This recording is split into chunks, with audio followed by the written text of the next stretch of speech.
la clase con 25 compañeros. En el camino se van incorporando los demás. Como les dije el día anterior, ya hoy voy a explicar el primer punto del programa. De esto pues hay un material. Traten de apuntar lo que ustedes consideren, pero hay un material que se los voy a enviar en su oportunidad. Nuestro curso se denomina Derecho Tributario. Nosotros vimos en el semestre pasado la teoría general de la tributación y conocimos de la existencia del derecho tributario cuando hablamos de las ramas del derecho financiero. Y en aquella oportunidad, pues, yo les envié un material donde estaban todas las definiciones del derecho tributario. Por favor, recobren ese es un material del folder de derecho financiero y lo tienen a la mano porque esas definiciones no las voy a repetir. O sea, esas son las que vamos a tomar en cuenta como definiciones del derecho tributario. Pero antes de hablar de definiciones, ¿dónde o cómo se origina el derecho tributario? Pues ya sabemos que los tributos son impuestos, tasas, contribuciones especiales, y hablamos de los orígenes de los tributos desde tiempos ancestrales, antiguos. Pero hoy nos interesa conocer cuándo se origina el derecho tributario. El punto de partida se da en Alemania, cuando se crea en el año de 1919, añitos después de haber concluido la Segunda Guerra Mundial, la Primera Guerra Mundial, perdón, cuando el jurista alemán Emil Becker crea por primera vez el primer ordenamiento tributario del Reich y recopila prácticamente en un solo documento todo lo que se refiere a regulaciones legales de la materia tributaria. Es ahí donde en Europa se inicia la existencia del derecho tributario. Pero si nos trasladamos a América, pues vamos a encontrar que en América es hasta en el año de 1938 que surge la primera asociación fiscal internacional, que es la que permite que se conozca ya la existencia del derecho tributario y cómo se ha venido desarrollando en Europa. Desde luego yo les voy a dar los datos más relevantes de esa evolución. En 1943, en Argentina, se crea el primer código fiscal y el creador de dicho código es el tratadista, profesor, científico en derecho tributario, Giuliani von Rusch. Para que vean desde dónde viene este autor de estos libros de derecho tributario, que les digo que son dos y que son demasiado caros, pero en la biblioteca los pueden leer. Hubo un tiempo que nos preocupamos con los que estuvimos desde hace años dando este curso para que se compraran estos libros de derecho tributario, y este autor es uno de los que sí se compraron. Ahí pueden leer sino bastante de la existencia del derecho tributario, de los temas que nosotros tenemos en el programa. Y eso fue en 1943. En 1953 también por primera vez en América del Sur y en Argentina se crea la primera asociación de estudios de derecho fiscal. O sea, ya empiezan a profundizar los juristas de aquella época en Argentina sobre el tema del derecho tributario. Y es en 1956 cuando ya se encuentra muy adelantado en el continente el derecho tributario, que en 1956, hace 66 años, que se creó por primera vez un modelo de código tributario para la América Latina. ¿Y quiénes fueron los interesados en que se creara este código? Pues la Organización de Estados Americanos y el Banco Interamericano de Desarrollo. Ustedes saben que son organismos internacionales, supranacionales, y que contrataron a los tributaristas más prestigiosos, más connotados de la época para que lo hicieran.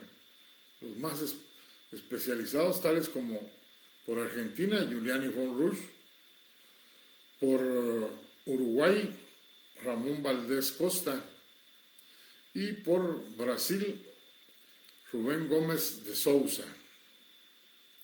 En la biblioteca también pueden encontrar este libro el libro de Ramón Valdés Costa.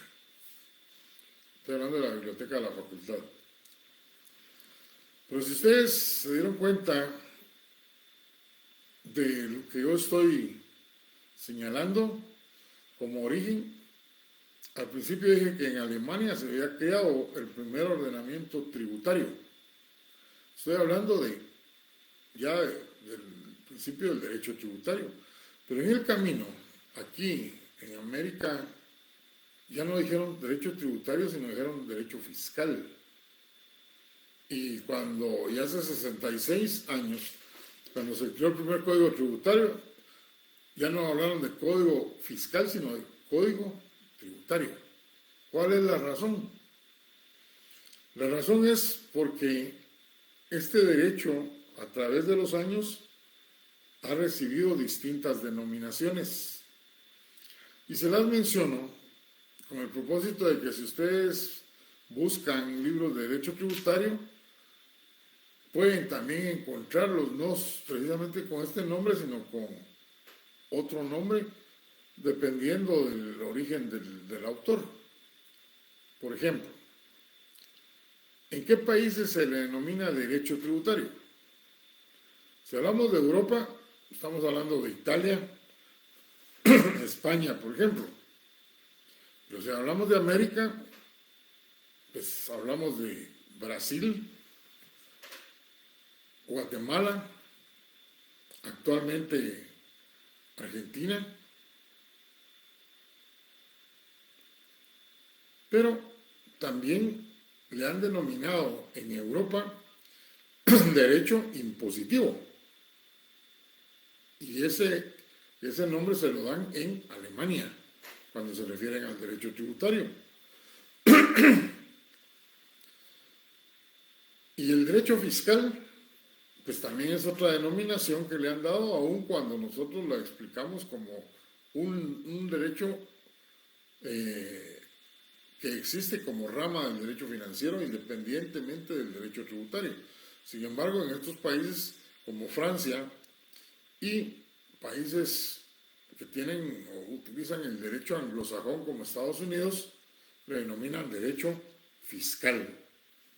Si ustedes leen el libro de Giuliani von Rusch, él todavía en su obra, que fue escrita hace muchos años, todavía le llama derecho fiscal al referirse al derecho tributario. O sea, para él, en el momento que lo escribió, era exactamente lo mismo. Sin embargo, recuerden ustedes que como el derecho tributario es un derecho cambiante que va en constante evolución, y es así como encontramos que el derecho fiscal nace del derecho financiero, regulando aquellas disposiciones legales que gravan a los particulares. O sea, son recursos que provienen de los particulares. Pero, ahí está el detalle, nunca dineros que correspondan a impuestos, tasas o contribuciones especiales. Pueden ser cualquier otra forma de recursos que obtiene el Estado, que vienen de los particulares, pero que no sean los denominados tributos, impuestos, tasas, contribuciones especiales. Por ejemplo, si ustedes van a una municipalidad porque quieren construir, les van a cobrar una determinada cantidad de dinero por darles una licencia, pero eso no es una tasa, no es una contribución especial, no reciben nada a cambio, es solo una autorización. Hace muchos años la administración tributaria también tenía otro ejemplo, sino recibió de la Dirección General de Rentas Internas datos de contribuyentes que existían en los registros, pero con deudas mínimas menores de 1,000.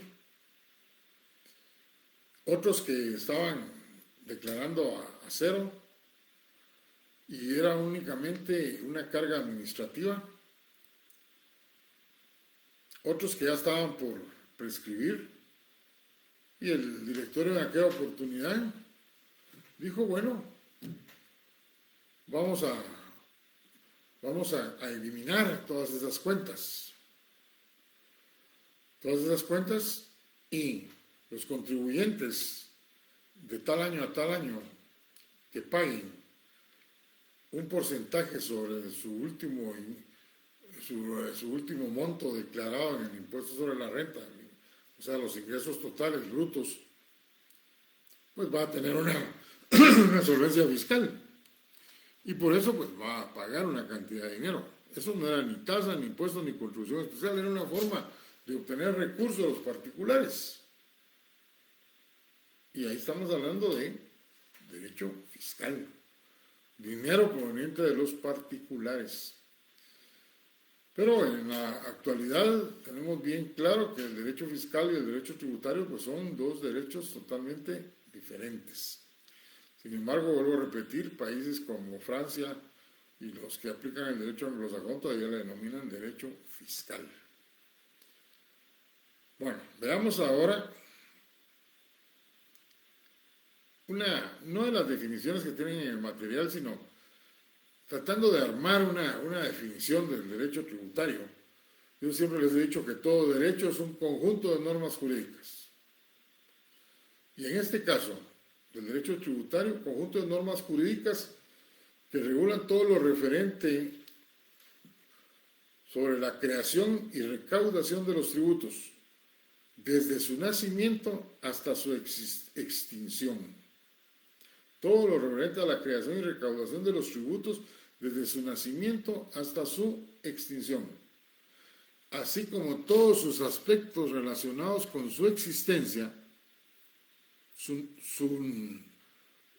extinción y los aspectos relacionados para el cobro de la obligación tributaria. Si ustedes, me imagino que ya compraron su código tributario, se van a dar cuenta que el Código Tributario tiene una cantidad de artículos que tienen que ver cómo la SAT va a cobrarle a los contribuyentes, cuáles son los modos de extinción, la obligación tributaria, pero también habla sobre cuestiones procesales, ¿sí? Hay una gama de normas. O sea, desde que se crea hasta que se extingue el tributo, y en este caso específico que les dije yo desde el inicio, los impuestos.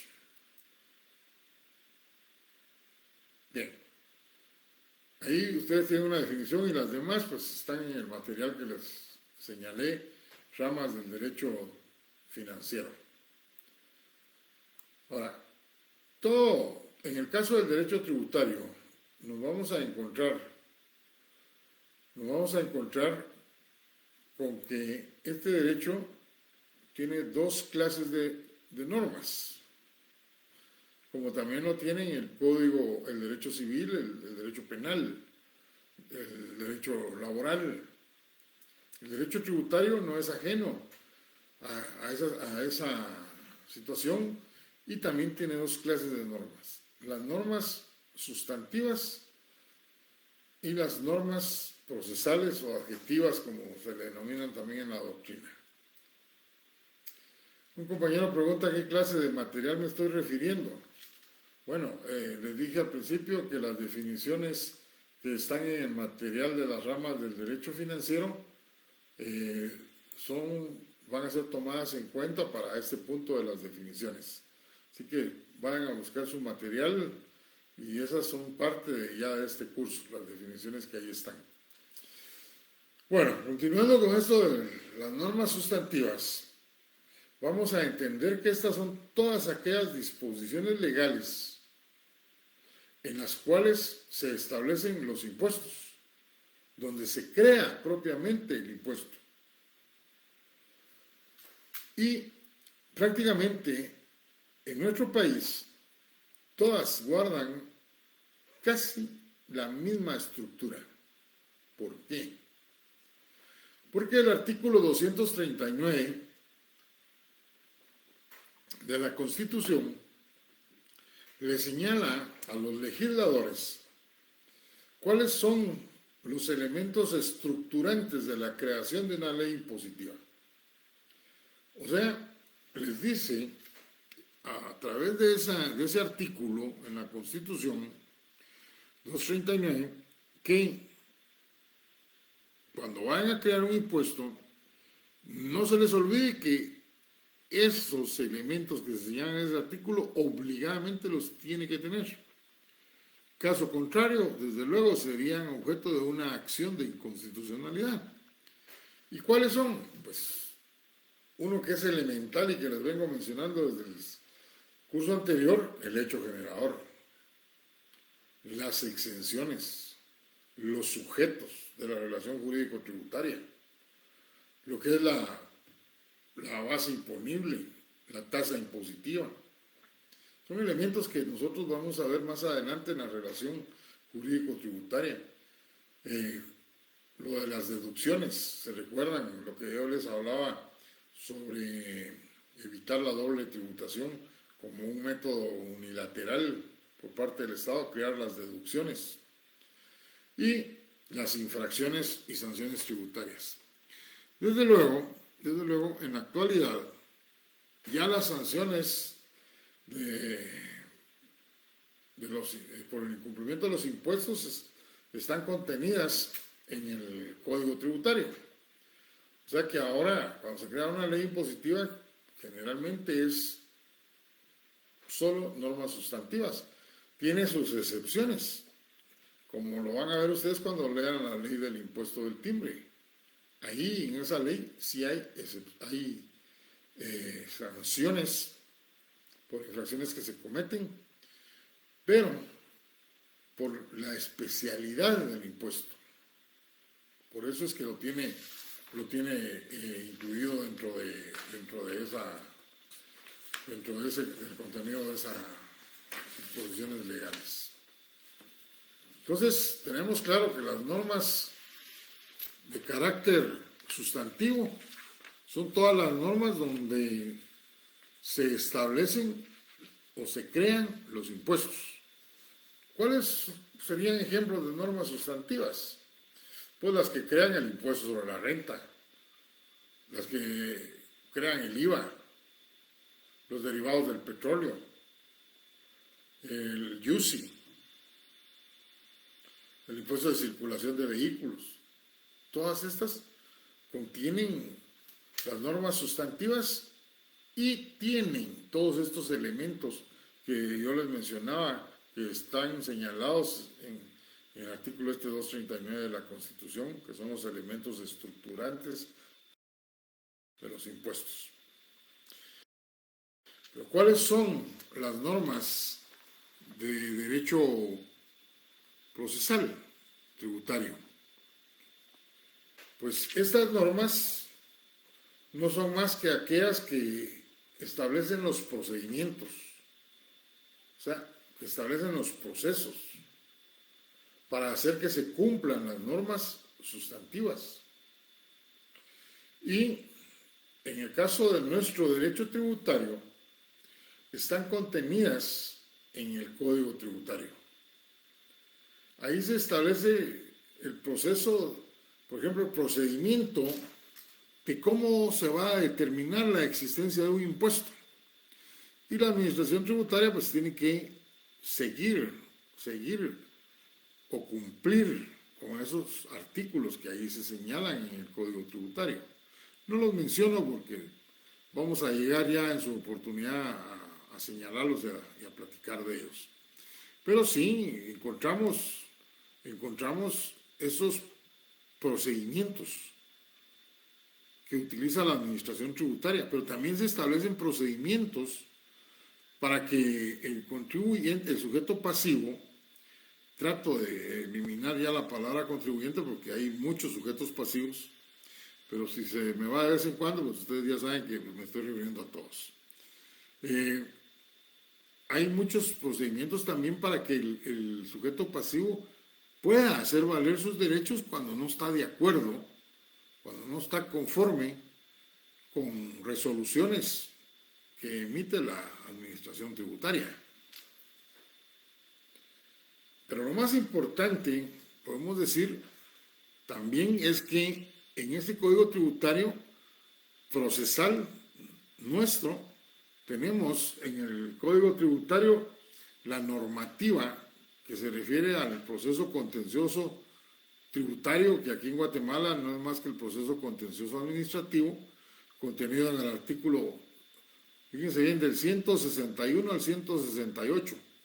En 8 artículos se pretende englobar todo un proceso y un económico coactivo, que es del 171 al 185, también todo un proceso. Sin embargo, ese está más completo. Desde ya les digo, o les repito algo que les dije con anterioridad, el proceso contencioso administrativo en materia tributaria es el que utilizan o al que tienen que recurrir los sujetos pasivos para hacer valer sus derechos ante la administración tributaria. Y esto ya estamos hablando ante el órgano jurisdiccional. Y por el otro lado, el proceso económico coactivo, esta es la vía que utiliza el Estado, la SAT, o los otros sujetos activos que existen en nuestro medio, para hacer valer los derechos de ellos, del fisco, por ejemplo. Y básicamente, ¿cuál es? Pues el cumplimiento de la obligación tributaria. Significa que el económico coactivo no es más que un proceso de mera ejecución, como vamos a explicar más adelante. ¿Cómo podríamos definir entonces el derecho tributario procesal? Pues vamos a decir que es un conjunto de normas jurídicas que regulan las múltiples controversias que surgen entre el fisco y los particulares, si ustedes quieren, los sujetos pasivos, derivados de la existencia de una obligación tributaria sustancial. ¿A qué se le llama una obligación tributaria sustancial? A la existencia de un adeudo impositivo, a la forma también en que el fisco la quiere hacer efectiva o quiere ejecutar el crédito, o a las infracciones que se le atribuyen a estos particulares y las sanciones que se le tienen que imponer. O sea, si se dan cuenta, ahí está englobado todo. Esto, yo sé que lo dije rápido, pero no se preocupen, en el material que les voy a trasladar, ahí está. Les conté que ya puedo medio leer lo que escriben y seguir hablando. Y aquí veo que me están diciendo los compañeros, Jacqueline Santa Luz dice, ¿y los que somos nuevos? ¿Qué hacemos con el material? Bueno, vamos a hacer una cosa muy sencilla, para que no tengamos problema. Como dicen ustedes, voy a cortar y pegar y voy a hacer un documentito pequeño y ahí se los envío también. No se preocupen. Ahora es fácil hacer todo eso. Muy bien, ya tenemos entonces las definiciones, el origen, las definiciones del derecho tributario. Ya hablamos de la existencia de esas dos clases de normas existentes en el derecho tributario. Entonces, ahorita, refirámonos a las características del derecho tributario. La primera característica se rige por el principio de legalidad. Si la existencia de los tributos se rige por el principio de legalidad, pues el derecho tributario, que es el que los regula, pues, no está ajeno, no puede ser independiente. Entonces también se rige por ese principio. ¿Y qué significa esto? Que si no hay una norma específica escrita en una ley que se refiera al derecho tributario, o sea, a los tributos, sencillamente no existe. No se puede obligar a nadie a pagar un determinado impuesto si no existe el impuesto, o a pagar una tasa que no es la que está escrita en la ley, o a pagar una sanción que no le corresponde. Ni tampoco se puede arrogar esa facultad de cobrar un impuesto quien legalmente no está autorizado. Les hago un ejemplo comparativo. Cuando hablamos de las contribuciones especiales, se recuerdan que yo les decía, en el caso de la parafiscalidad, el Estado guatemalteco aplica la parafiscalidad, les decía. ¿Por qué? Porque le ha delegado a un órgano que no es el Estado al cobro de determinadas cantidades de dinero en forma obligatoria.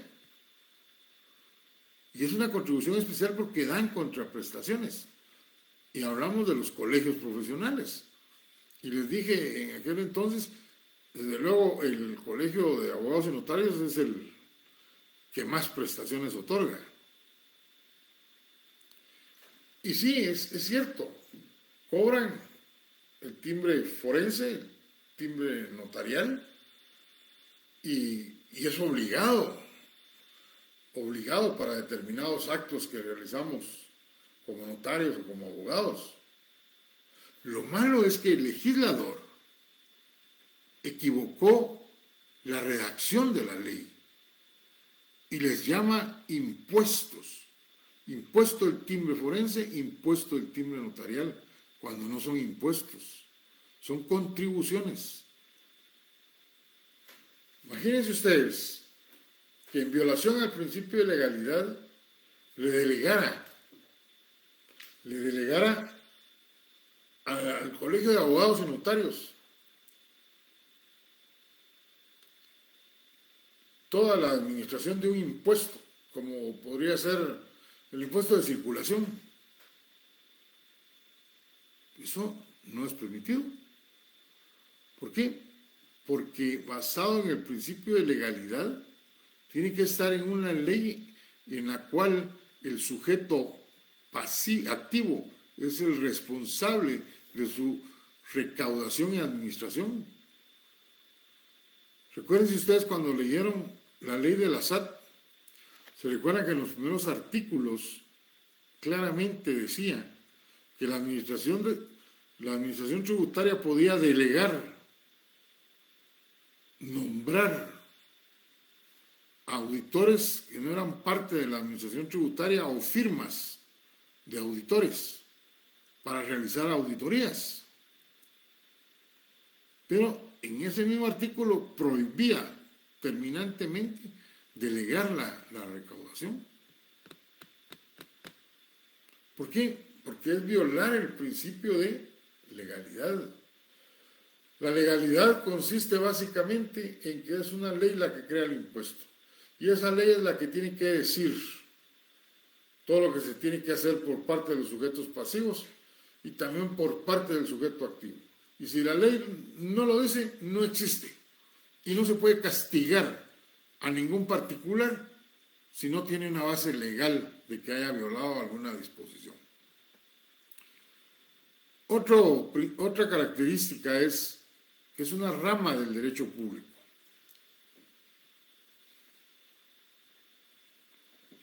Me recuerdo yo que en las definiciones que les señalé el semestre pasado, más de alguna empieza rama del derecho público. ¿Pero por qué se le llama rama del derecho público? Bueno, así rápidamente, me recuerdo que a ustedes, así como a mí en su momento, nos explicaron cuando estudiábamos el pensum que el derecho estaba dividido en dos, derecho privado y derecho público. ¿Sí? Y ubicaban al derecho privado como un derecho en el cual se manifestaba la voluntad de las partes, consensos, acuerdos, y por eso se ubica dentro de estas ramas del derecho privado, dentro de esta rama del derecho privado, al derecho civil, al derecho mercantil, porque al momento de hacer un contrato, ¿por qué? Pues ponemos de acuerdo, si no, no hay negocio. Están ahí las normas del arrendamiento, las mejoras. Las mejoras dice, si no se pueden retirar, pues quedarán formando parte del inmueble. Pero ¿y si las partes dicen que sí lo puede retirar, no importa que tenga que destruir lo que ya hizo? Pues tiene el derecho el inquilino para retirarlas, aunque sea solo por llevárselas. O sea, hay voluntad de las partes, hay acuerdos. Mientras que en el derecho público es todo lo contrario.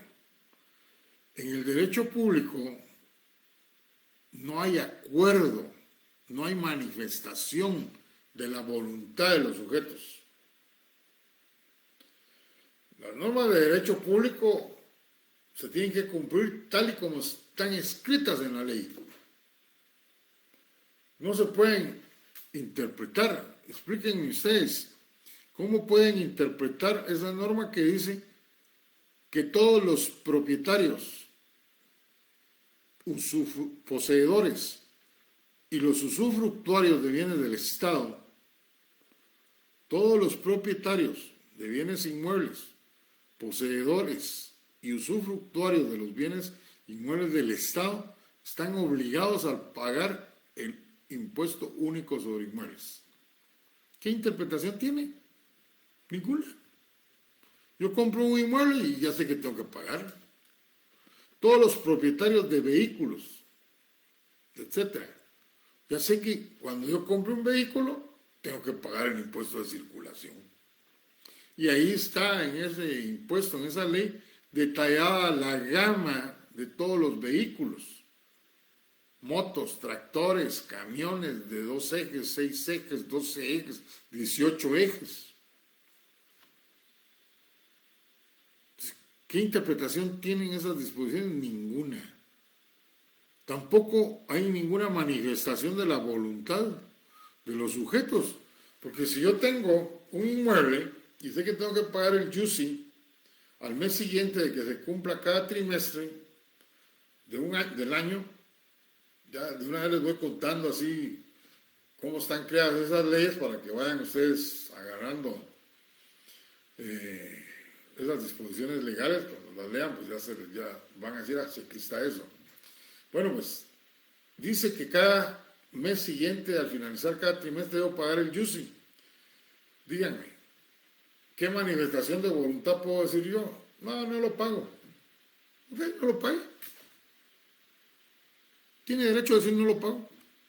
Ah, pero si no lo paga, entonces ahí vienen las sanciones para cuando decida pagarlo. Y si nunca se decide, pues para eso está ese proceso económico coactivo que les mencioné. O sea, hay una tercera situación que se da en las normas de derecho público. No puedo interpretarlas, no puedo manifestar mi voluntad y son coercitivas. Son coercitivas. Manifiesto mi voluntad no pagándola. ¿Okay? Ahí viene la coerción del Estado. Lo van a demandar por la vía económico-coactiva y le van a embargar sus bienes. Y en el YUSI pues no es problema ni investigarlo porque los bienes es el mismo inmueble que está ahí a nombre del que no ha querido pagar. Porque va el embargo sobre el vehículo. Y ahora la administración tributaria se ha facilitado la vida en no interponer ninguna demanda por deber el impuesto de circulación de un vehículo. ¿Qué es lo que hace? Sencillamente lo inhabilita. Lo inhabilita no a nivel de toda la administración tributaria, de todos los impuestos, no, solo vehículos. Sin embargo, hace muchos años, un intendente de recaudación, en el afán de presionar más y obtener mayor recaudación, tomó él la decisión de inhabilitar a los contribuyentes, a los propietarios de vehículos, pero a nivel general. O sea, no podían presentar declaraciones del impuesto sobre la renta, ni del IVA, ni de la producción del cemento, de bebidas. Fue un alboroto, imagínense ustedes cómo brincaron todos los que están involucrados en esta clase de impuestos. Y de inmediatamente el directorio, cuando se entera de la situación, pues no ordena, sino que emite una resolución superior a la del intendente y la revoca.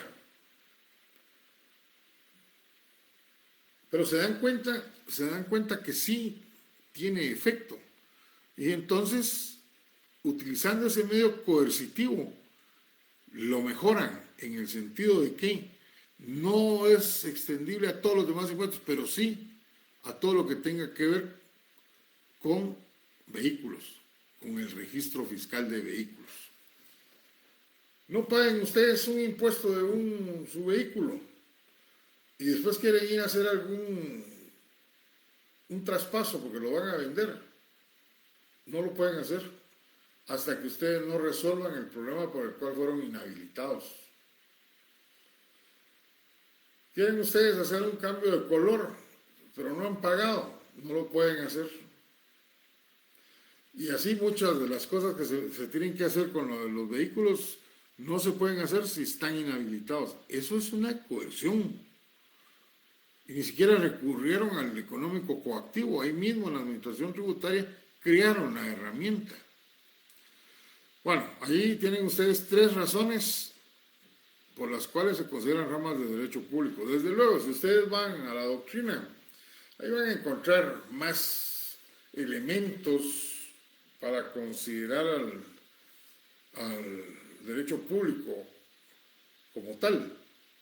Yo he tomado únicamente estas 3 situaciones, que para mí son las más importantes y las que nos dan el detalle correcto de por qué es un derecho público, el derecho tributario. Luego dice otra característica: sus normas son homogéneas. Son homogéneas, son iguales. Cuando yo hablé del derecho financiero, se recuerdan que les dije en sus características, son normas de carácter heterogéneo. O sea, todas las normas del derecho financiero son distintas. Y les puse el ejemplo. ¿En qué se parecen las normas de la ley orgánica del presupuesto con la ley orgánica del Banco de Guatemala? O de la ley de la Contraloría con la ley monetaria.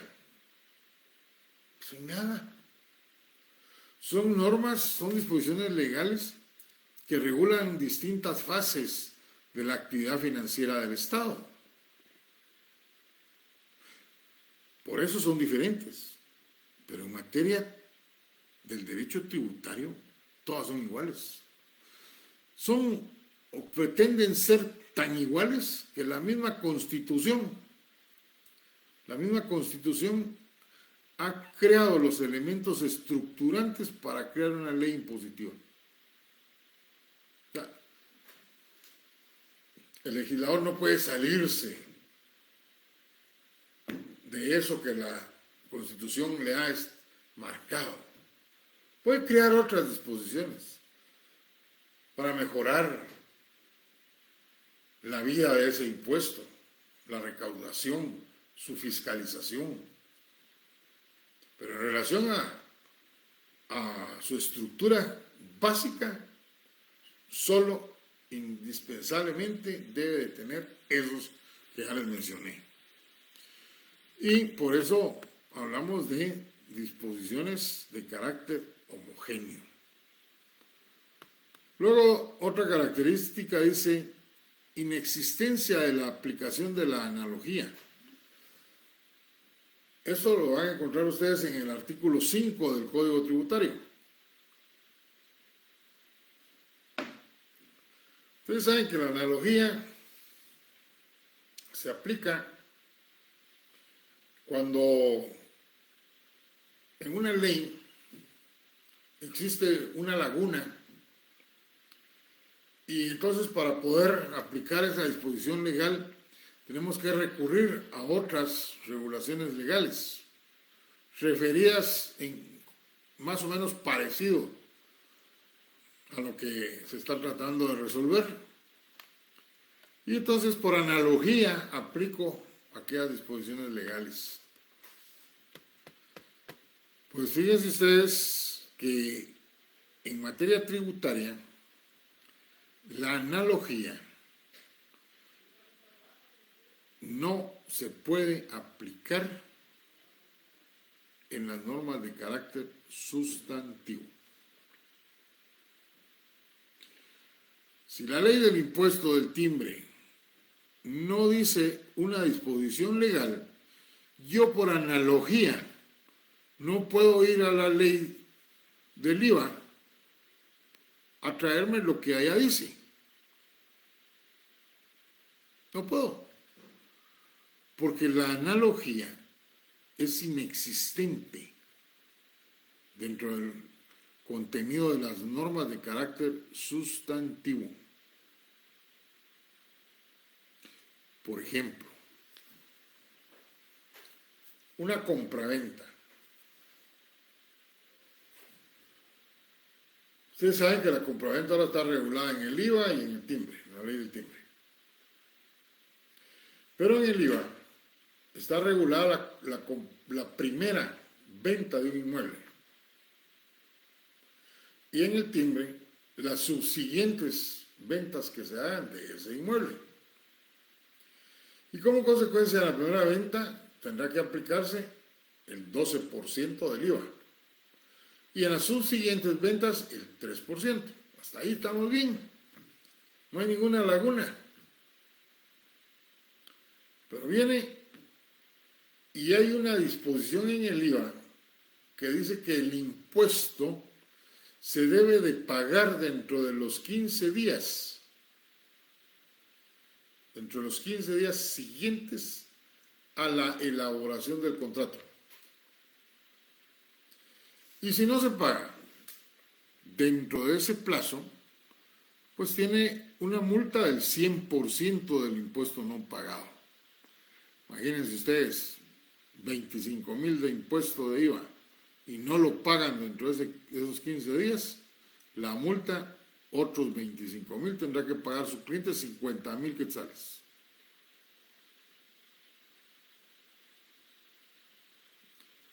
En el timbre no hay ningún plazo. No hay plazo.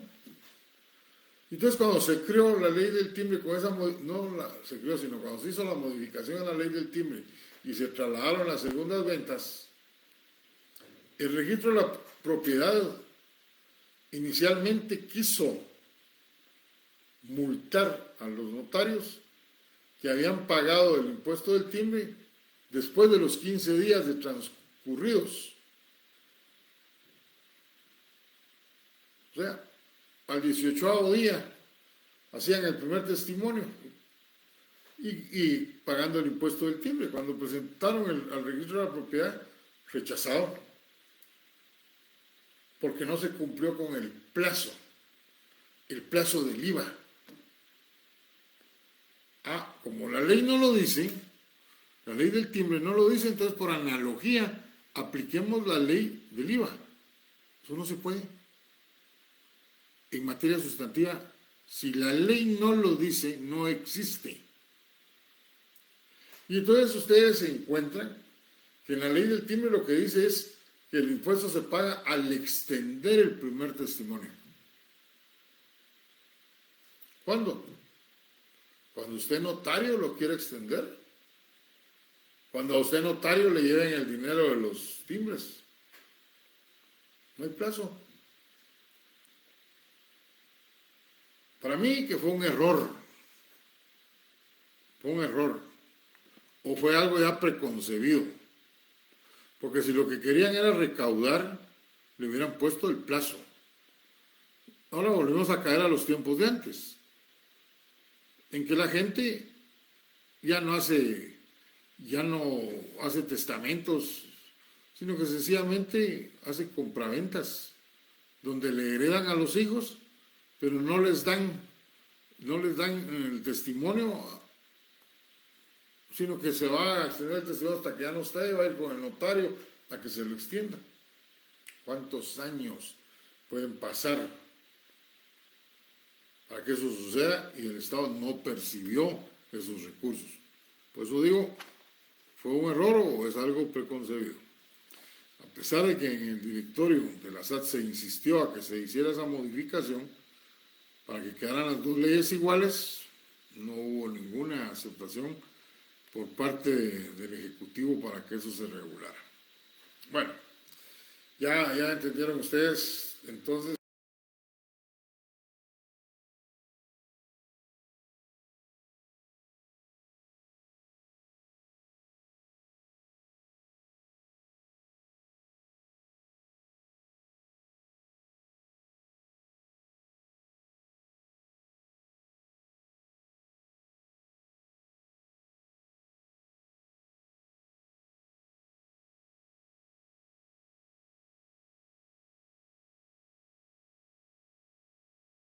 ¿Cómo es que funciona esto de la analogía?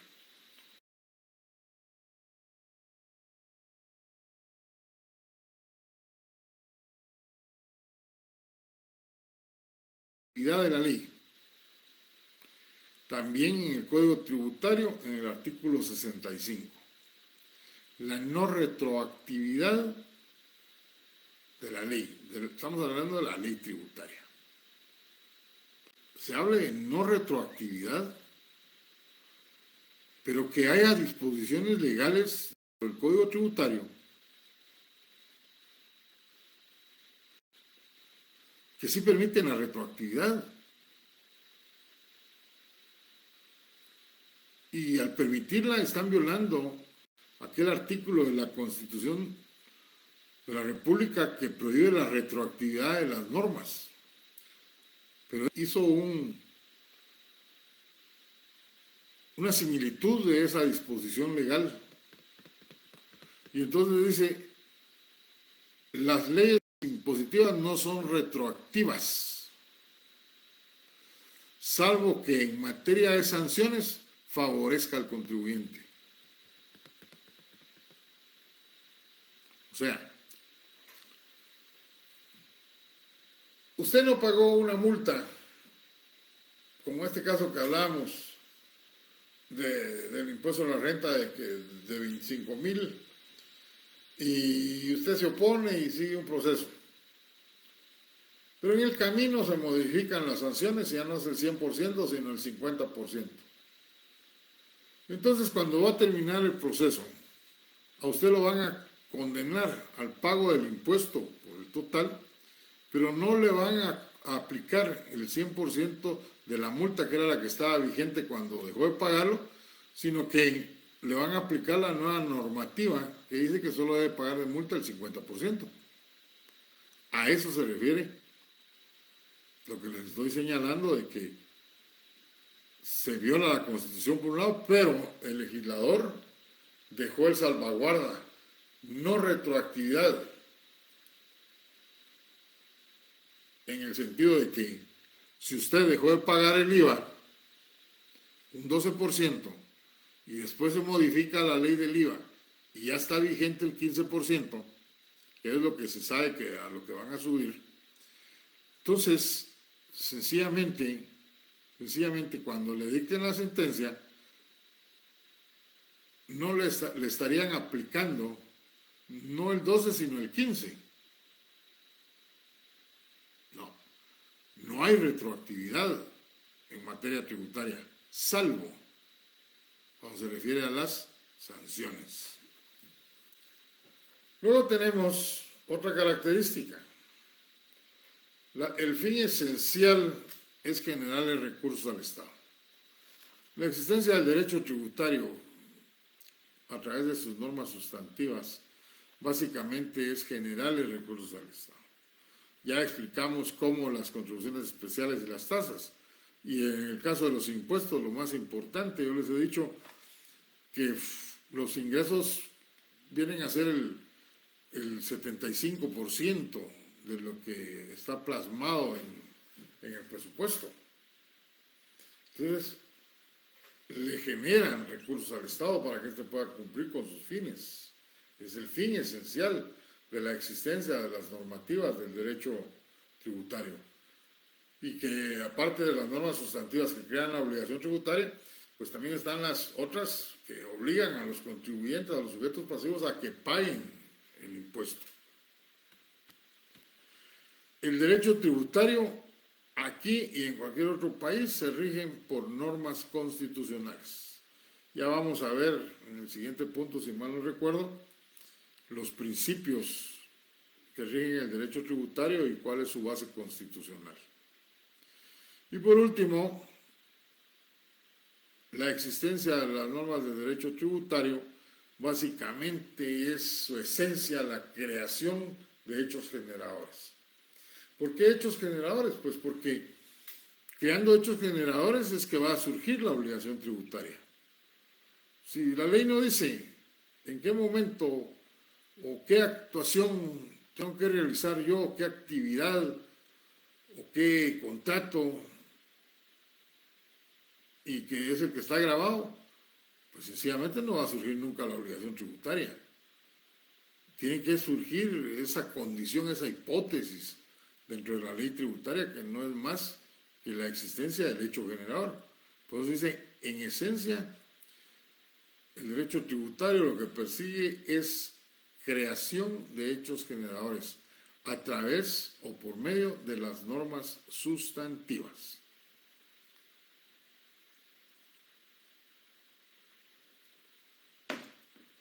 Muy bien. Y vamos con el último tema del primer punto del programa. Lo que se refiere a la autonomía.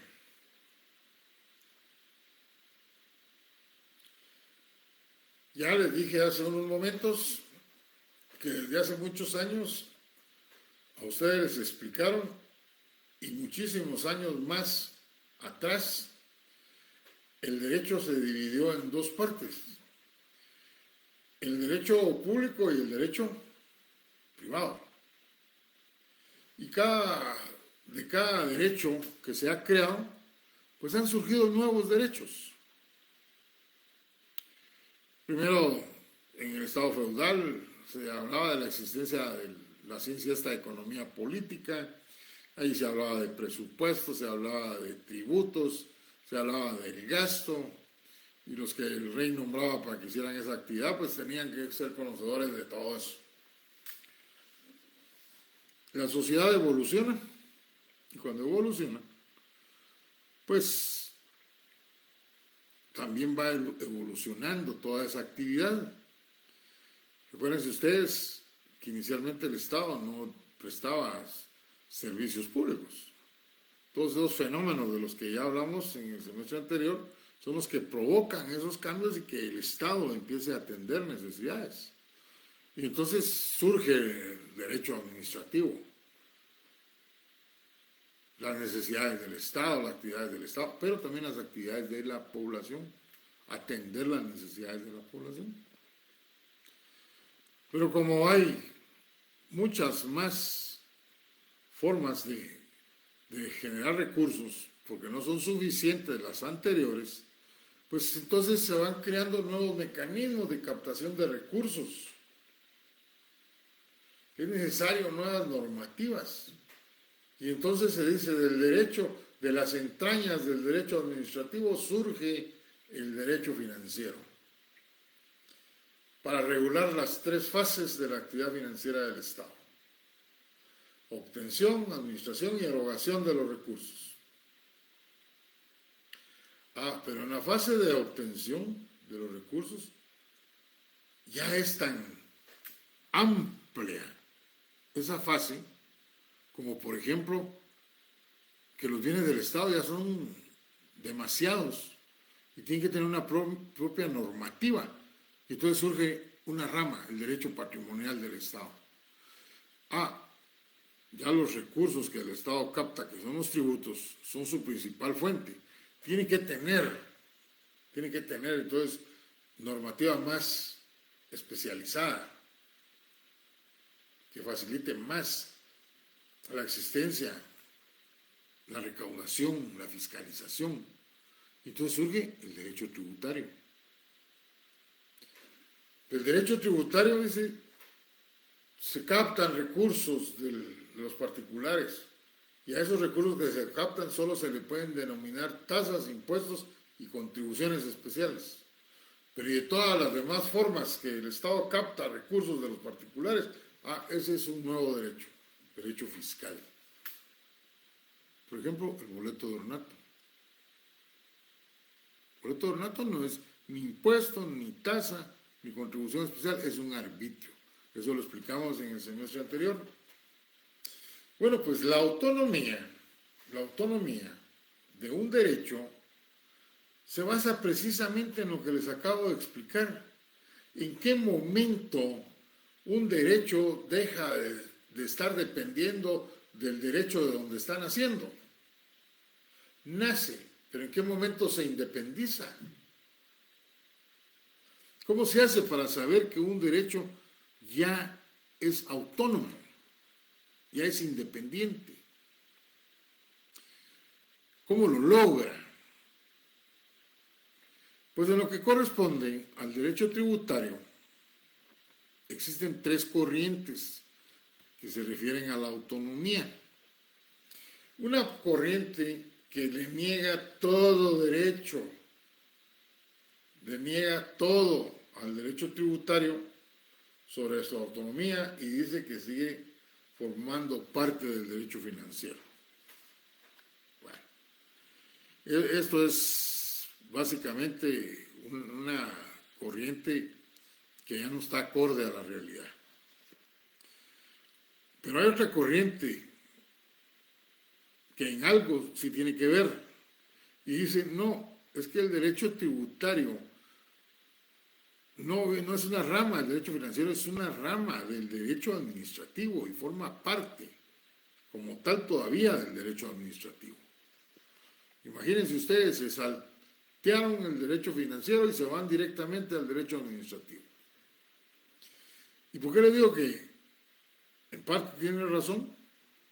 Muy sencillo. Hasta el año de 1998 no existía la SAT como un ente autónomo.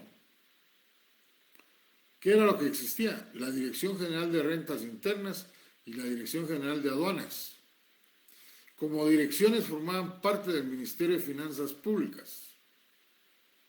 Estamos hablando de un ministerio que es parte del Ejecutivo. ¿Sí?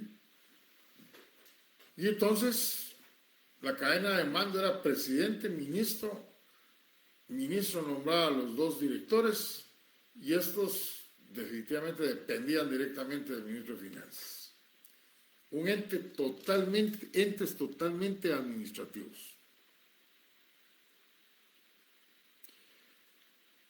El económico coactivo se regía básicamente por lo existente en la ley del Tribunal de Cuentas, si mal no recuerdo, y ahí está el trámite. Y es el que siguen todavía las instituciones administrativas. Todo funcionaba entonces dentro del Ejecutivo. Estoy hablando de nuestro país.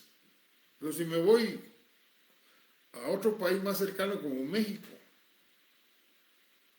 en México todo lo relacionado con el derecho tributario se hace a través del Ministerio de Hacienda y Crédito Público. O sea, todavía tiene la denominación antigua, antes de denominarse Finanzas Públicas, Hacienda Pública y Crédito Público. Y depende entonces como ministerio del presidente de la República. Es un órgano eminentemente administrativo. Se rige por normas de carácter administrativo. Y hasta ahí es donde yo digo, bueno, en algunos países pues sí se puede considerar que esa corriente tiene razón. En nuestro país, es lo que vamos a discutir más adelante, realmente siendo la SAT un órgano que ustedes ya leyeron, autónomo económicamente, tiene sus propios recursos, los administra como quiere, bueno, no como quiere, sino conforme a la ley, toma sus propias decisiones, sus propias normativas, incluso hay un reglamento que permite para determinadas actividades no aplicar la ley de contrataciones. Crea sus propios reglamentos en general, modifica si así lo desea su organigrama, no necesita la aprobación de nadie. Su presupuesto lo aprueba no el Congreso, sino el directorio. Al Congreso solo le mandan una copia, pero no puede decir nada al respecto del Congreso. Ya modificada la ley de la SAT, actualmente ya no nombra el presidente al superintendente, sino que es el directorio. Ahora sí le responde el superintendente al directorio, no como antes que lo nombraba el presidente. Y entonces el superintendente no le rendía todas las cuentas al directorio, sino que se sentía dependiente del presidente de la República, que era el que lo podía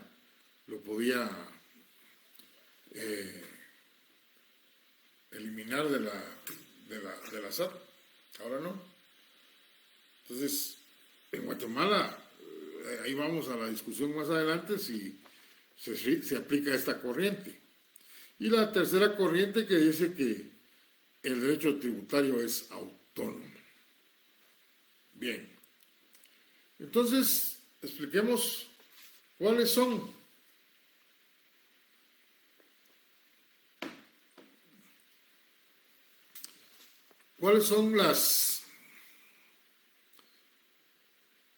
los elementos que se tienen que cumplir para que un derecho sea autónomo.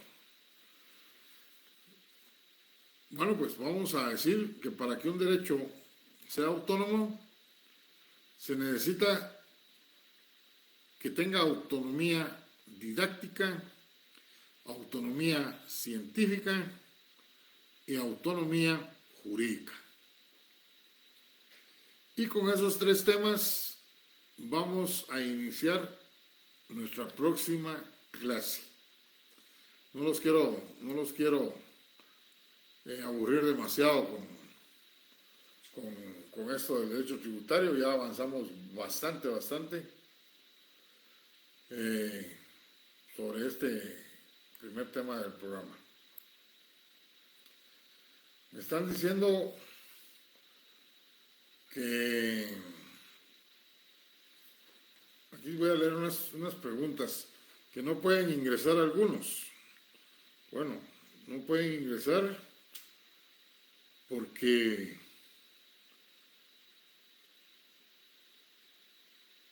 están solicitando hasta ahorita ingresar al grupo. Ahorita les estoy dando su aprobación para que ingresen a los que la pidieron.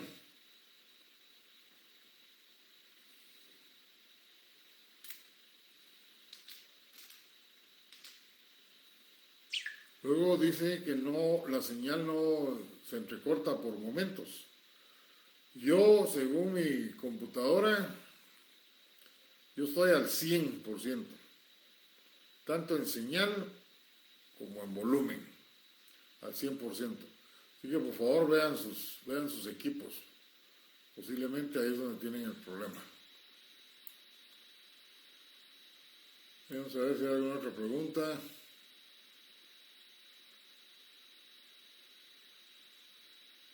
Están preguntando sobre el link. Ingresen al grupo de Derecho Financiero 2022, ese es público. Ahí ahí está señalado cuál es el link. No tienen ningún problema. Son las dos preguntas que tengo, ninguna sobre el tema que estoy explicando. Muy bien, señores. Entonces nos vamos a quedar ahí y nos vemos el próximo día. Vuelvo a insistir, díganle a sus compañeros que en el curso de Derecho Financiero, que es público, donde recibían clases el semestre anterior, ahí tienen el link para poder ingresar y yo no tengo ningún inconveniente en darle su aceptación. Me dice un compañero, dos compañeros que no tienen ningún problema, no han tenido ningún problema con la clase, con la conexión. Por eso, insisto, creo que es la conexión de cada uno de los que dijo esto. ¿Puede repetir las tres autonomías? No, son elementos, no autonomías. Son elementos. Para que un derecho sea autónomo, necesita que se cumpla con tres elementos.